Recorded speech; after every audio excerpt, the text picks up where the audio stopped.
The phone buzzed in the pocket of my blazer while I was pouring myself another glass of champagne at the party bar. Just one more work message, I thought. When I pulled it out to check, it was only another useless notification. But when I looked up, she was there. Rachel smiled in a way that seemed to light up the entire room. Her brunette hair framed a face that, even among so many well-dressed people at that wedding, still managed to stand out. I tried to shift my attention back to my phone, pretending I hadn't noticed our eyes meet. "Aren't you gonna dance?" She appeared right by my side, as if she'd materialized out of nowhere. "Unless you're expecting a really important email on a Saturday night." I put my phone away, embarrassed. "Just checking in, making sure everything's okay." "Jason, right? The groom's friend?" she asked, extending her hand. "I'm Rachel, the bride's friend." That handshake lasted a few seconds longer than usual. We danced 3 songs in a row that night. We exchanged numbers. We set up a coffee date for the next day. That coffee turned into lunch. Lunch became dinner. And before I knew it, we were seeing each other every day. Rachel was pure energy, unpredictable, fun, the kind of person who turned an ordinary Sunday into an adventure. Subscribe to the channel and hit like to get more stories like this. "She doesn't fit you, man," Carlos commented while we were playing pool on a Saturday, 3 months after I'd started dating Rachel. "You're so different." "That's called balance," I replied, focusing on my shot. "Balance? Jason, she's always surrounded by guys at the bar where she works. Don't you find it weird how she gets messages all the time?" I looked away from the table. "She has a lot of friends. A lot of guy friends." Pedro jumped in, sipping his beer. "And have you noticed how she always has an excuse when you want to meet her people?" "You guys don't know her like I do," I said, completely missing my shot. "Rachel is just outgoing." The following week, during dinner with my parents, my sister pulled me aside while Rachel was charming my dad with stories about her travels. "Are you sure she's the right person for you? It seems like you live in completely different worlds." "That's exactly why it works," I replied automatically, as if I'd rehearsed it. Deep down, maybe I was already defending myself. 6 months into the relationship, my apartment had more of her stuff than mine. We gave up our spaces. Or rather, I gave up mine. I rearranged my life so I'd be available when she was. I started going to the places she liked, met her friends, even though only a few of them bothered to remember my name afterward. At her mother's 1-year birthday, I spent the whole day helping with the preparations. I cooked, tidied up the house, bought gifts. Her family seemed to accept me well, especially her dad, who always joked about finally having someone sane in his daughter's life. "You're really different from the rest," he confided, having a beer with me on the porch.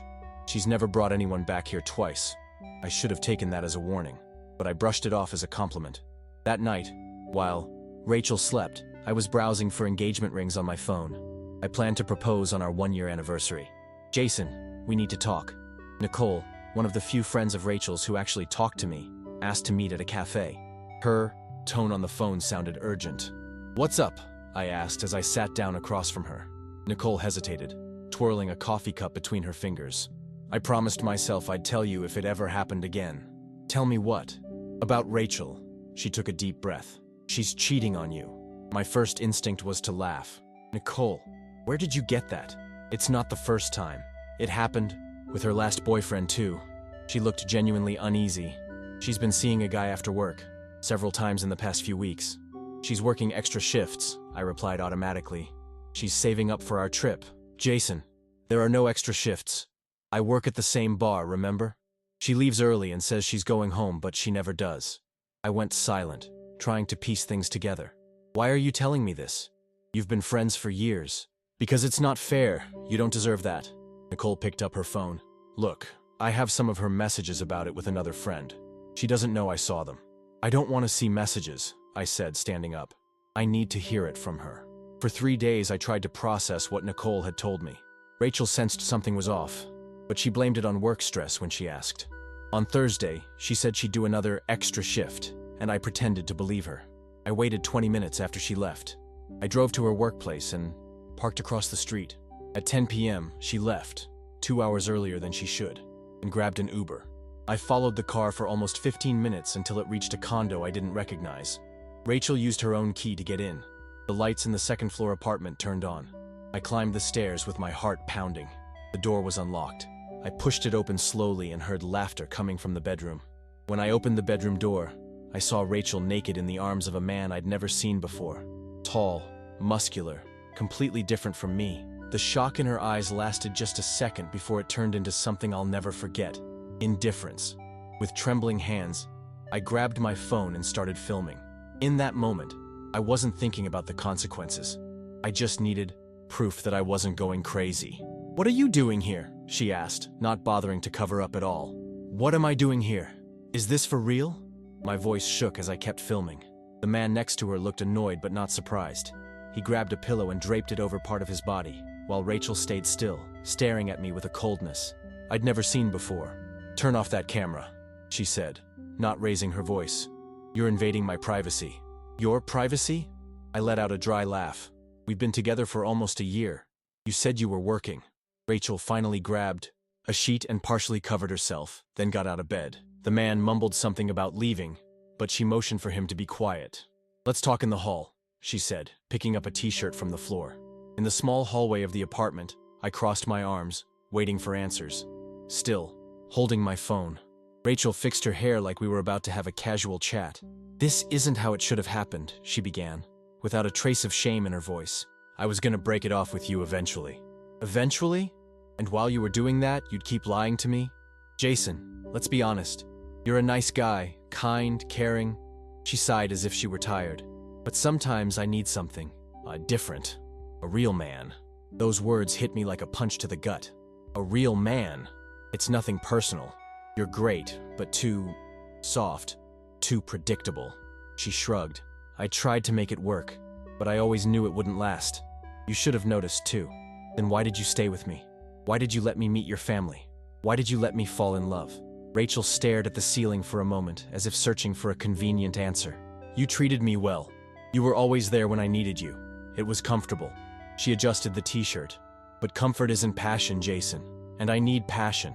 So, I was just convenient for you? Don't be dramatic. We had our good times." She crossed her arms. "Now delete this video and go home. We'll talk tomorrow when you're calmer." The audacity of that statement left me momentarily speechless. She talked as if I were the problem. As if catching her in bed with another man was an overreaction on my part. "Who is he?" I asked, pointing to the bedroom. "Does it matter? He's a coworker. They've known each other for a few months. So it's not the first time." Rachel rolled her eyes. "What do you want me to say? That I'm sorry? I'm not. It happened. People cheat, Jason. It's part of life. Not in my life. And maybe that's your problem." She stepped toward me. "You're too good, too soft. Life isn't a fairy tale where everyone follows the rules. Sometimes your need to be perfect suffocated me." I stepped back, feeling every word like a sharp blade. The worst part wasn't the cheating. It was how she was blaming me for being loyal. "How long?" I managed to ask. "Officially? 2 months. But there were others before." "Others? Plural?" She gave a sideways smile. "Do you really want the details? What's the point? So you can hurt yourself even more?" I looked one last time at the woman I thought I knew and realized I was staring at a complete stranger. I turned to leave, but she grabbed my arm. "The video, Jason. Delete it." I pulled my arm away. "I'm not deleting anything." The drive home was a blur. I parked in front of a bar where I knew I'd find Carlos and Pedro. I needed friends at that moment. Someone who could help me process what had just happened. I found them at our usual table, already in the middle of a few rounds of beer. The look on my face must have given me away. "Hey man, you look like you've seen a ghost," Carlos commented, shoving a beer in my direction. I slumped in the chair. Rachel's cheating on me. I expected shock, indignation, maybe even anger on my behalf. Instead, they just exchanged a quick look. "Seriously? Who would have thought?" Pedro murmured, taking a sip of his beer. "You guys don't seem surprised," I said, feeling a new kind of betrayal forming. Carlos shrugged. "Look, we're not saying we knew, but you knew." My voice rose an octave. "And no one thought it was time to tell me?" "We tried to warn you several times," Pedro said, raising his hands. "You always defended her. After a while, we gave up. Warning isn't the same as saying your girlfriend is cheating on you, man. And would you have believed it?" asked Carlos, leaning in. "You were completely blinded by her. It was pathetic, to be honest." The word pathetic echoed in my head. "Pathetic? Come on, Jason," Pedro intervened. "You did everything for her. You changed your wardrobe, stopped hanging out with us, rearranged your entire life. Meanwhile, she barely posted any photos with you on social media. And all those excuses for not introducing me to her friends? Carlos continued. Man, she kept you in a little box separate from the rest of her life. It was obvious something was off. I looked at them, incredulous. And instead of really warning, me? You were laughing behind my back? Pedro looked away, but Carlos met my eyes. At first we did. Then, well, you made your choice. Besides, added Pedro, a woman like Rachel with a guy like you, it was only a matter of time. She's way too much of a woman for someone like me, I finished, tasting bitterness.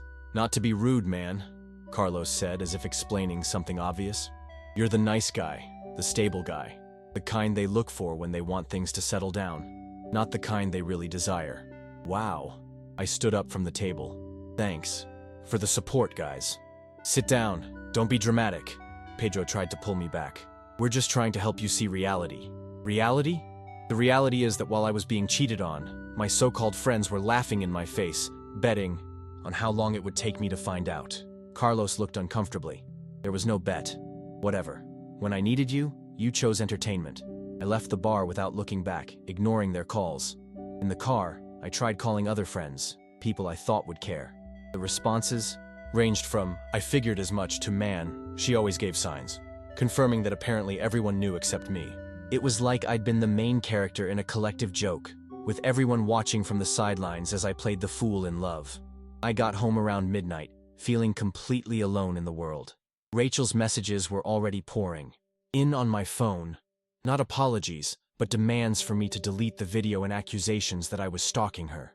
I opened a bottle of whiskey I kept for special occasions. I thought bitterly, maybe discovering that your entire life was a lie qualifies as a special occasion. With every sip, I relived the memories of the past few months, recalibrating them with this new knowledge. Those nights when she stayed over at a friend's place after parties. The weekends when she had to visit her sick mom. The countless times she answered her phone and stepped away to talk privately. Everything made sense now. A real man, she had said. Those words spun around in my head along with the alcohol. I remembered Carlos and Pedro's condescending smiles, the way everyone seemed to have fun at my expense. It was well past 3 in the morning when I opened the video I'd recorded. I was blurry from the drinks, but my anger was crystal clear. Without thinking about the consequences, I opened up every WhatsApp group we shared. Groups of mutual friends, her work contacts, her family, even the group from the last party we organized together. With slow, deliberate moves, I sent the video to all of them, one by one. I added only a short message. The real Rachel you all don't know. Then I sent it individually to Carlos and Pedro with the message. Still think I'm pathetic? The feeling that washed over me wasn't satisfaction, but liberation. Like breaking free from chains I didn't even know were holding me. I turned off my phone right after, and, for the first time in months, slept without worrying whether Rachel was okay, whether she needed anything, whether she was happy. It wasn't my problem anymore. The moral hangover hit before the physical one. I woke up at 10 in the morning, vaguely remembering what I'd done. When I turned on my phone, the flood of notifications confirmed that it wasn't just a nightmare. 117 messages, 42 missed calls, 23 emails. Rachel had called 15 times. Her messages went from angry to threatening. You ruined my life. I'm going to sue you for this. My parents saw it, you monster. Her most recent boyfriend, who, according to Nicole, had also been cheated on, sent me a supportive message. She did the same to me. No one believed me. You did what I should have done. Her mother called me crying, not to criticize, but to apologize for her daughter's behavior. I always knew something like this would happen. She never appreciated good people. Messages from strangers, her friends who had never even talked to me, ranged from threats to insults. You didn't have the right. This is a crime. She should sue you. Carlos tried a conciliatory tone. I understand your anger, but this has gone too far. You should remove the video. Pedro was more direct. Dude, have you lost your mind? She could sue you for revenge porn. Delete that crap right now. One message from Nicole stood out. I wanted you to know the truth, not to destroy her life. That was cruel, Jason. Her words made me pause. Had I been cruel? Part of me knew yes. Another part argued that Rachel showed no empathy or remorse. Why should I? The phone rang. It was an unknown number. I answered hesitantly. Mr. Jason? A formal male voice came on the line. This is Miss Rachel's lawyer. I'd like to inform you that legal action is being considered against you for the unauthorized sharing of intimate content. I strongly recommend you remove all of the material immediately and prepare for an out-of-court settlement, or we'll take this to court. I hung up without saying a word. Minutes later, a message from the same number arrived with details of the criminal code articles I'd be violating and the possible penalties. I sat on the edge of my bed, trying to organize my thoughts. Part of me knew I'd crossed a line. I wasn't the person I wanted to be, but another part refused to continue being the victim in a story where everyone knew I was being deceived. Throughout the day, messages kept coming.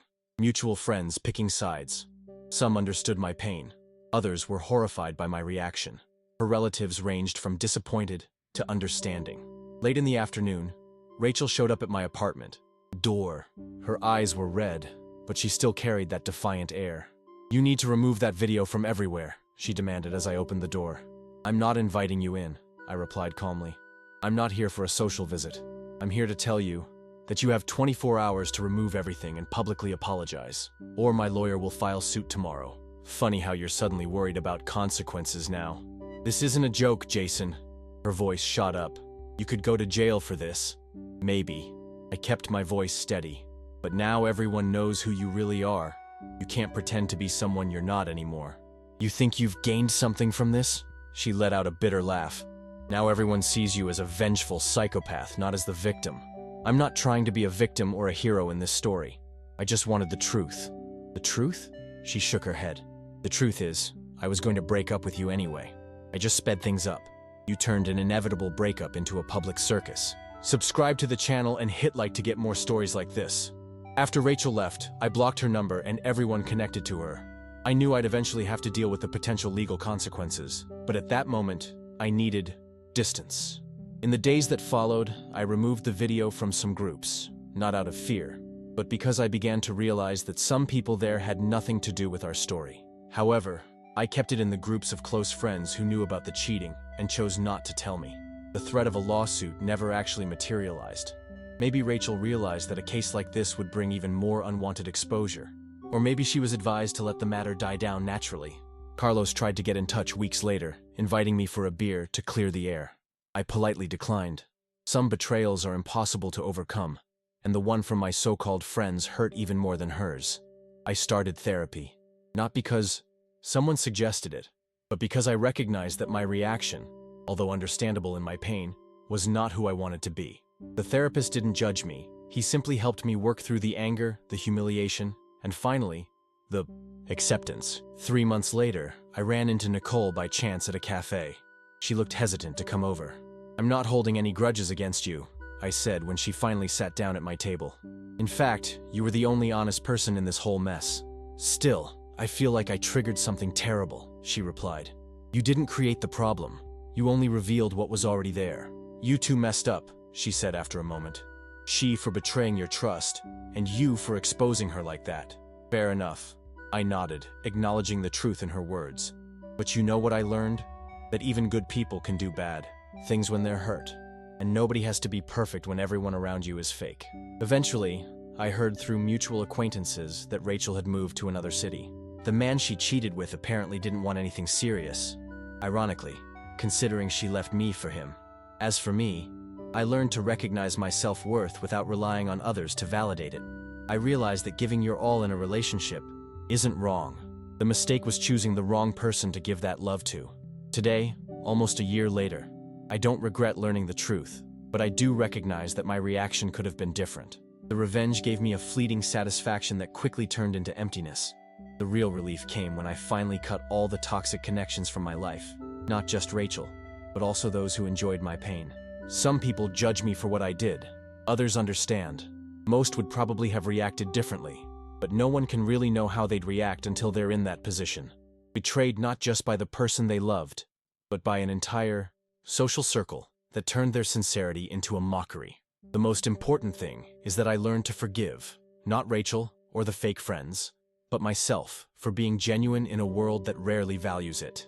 And if there's one lesson I carry with me, it's that honesty, although painful, is always better than a comfortable lie. Rachel is out of my life for good now, And with her went the insecurities and need for approval I didn't even know I carried.